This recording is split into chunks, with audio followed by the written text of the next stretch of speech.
readers and listeners. Today we're reading Each Kindness, written by Jacqueline Woodson, illustrated by E.B. Lewis.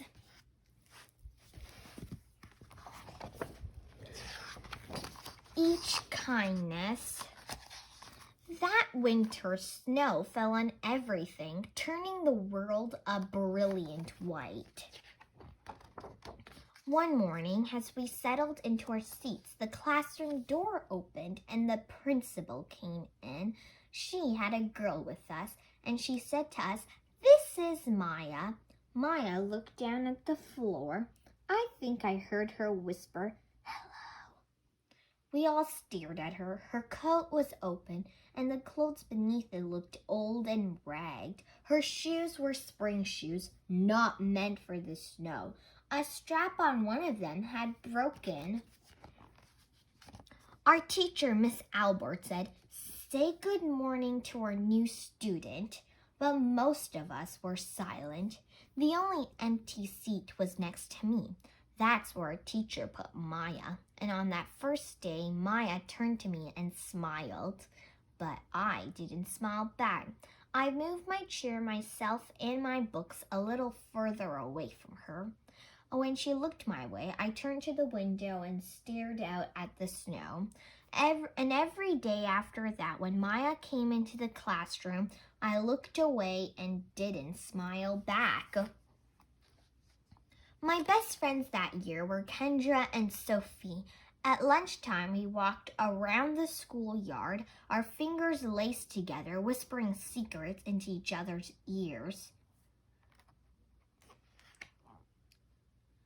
One day, while we were near the slide, Maya came over to us. She held open her hands to show us a shiny Jackson tiny red ball she had gotten for her birthday.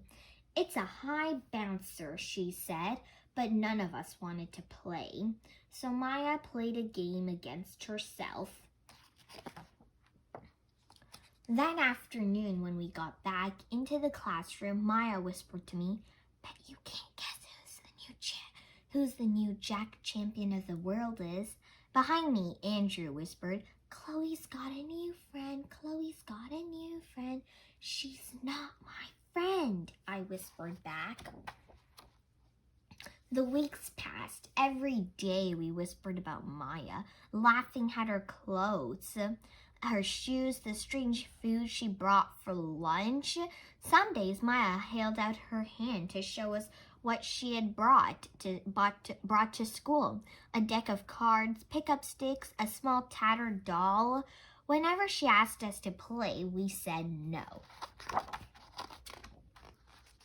The days grew warmer and warmer. The pond thawed. Grass began growing where snow had once been. One day, Maya came to school wearing a pretty dress and fancy shoes. But the shoes and the dress looked like they'd belonged to another girl before Maya. "I have a new name for her," Kendra whispered. "Never knew." Everything she asked came from a second-hand store. We all laughed. Maya stood by the fence. She was holding a jump rope, but did not come over to us to ask if we wanted to play.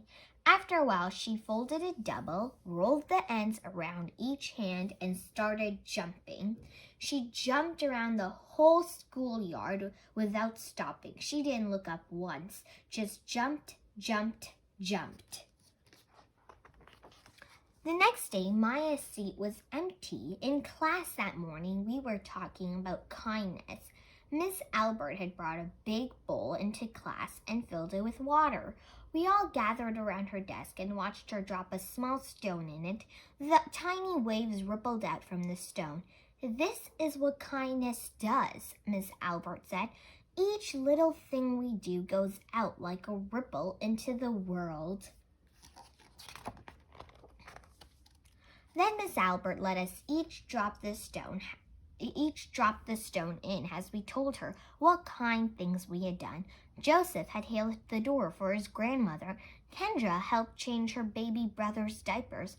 Even mean old Andrew had done something. "I carried teacher's books up the stairs," he said, and Miss Albert said it was true. I stood there holding Miss Albert's rock in my hand, silent. Even small things count, Miss Albert said gently, but I couldn't think of anything and passed the stone on. Maya didn't come to school the next day or the day after that. Each morning I walked to school slowly, hoping this would be the day Maya returned and she'd look at me and smile. I promised myself this would be the day I smiled back. Each kindness, Miss Albert had said, makes the whole world a little bit better. But Maya's seat remained empty, and one day Miss Albert announced to the class that Maya wouldn't be coming back. Her family had to move away, Miss Albert said. Then she told us to take out our notebooks. It was time for spelling. That afternoon, I walked home alone. When I reached the pond, my throat filled with all the things I wished I would have said to Maya. Each kindness I'd never shown. I threw small stones into it over and over, watching the way the water rippled out and away, like each kindness done and not done, like every girl somewhere holding a small gift out to someone, and that someone turning away from it. I watched the water ripple as the sun set through the maples and the chance of a kindness with Maya becoming more and more forever gone. The end.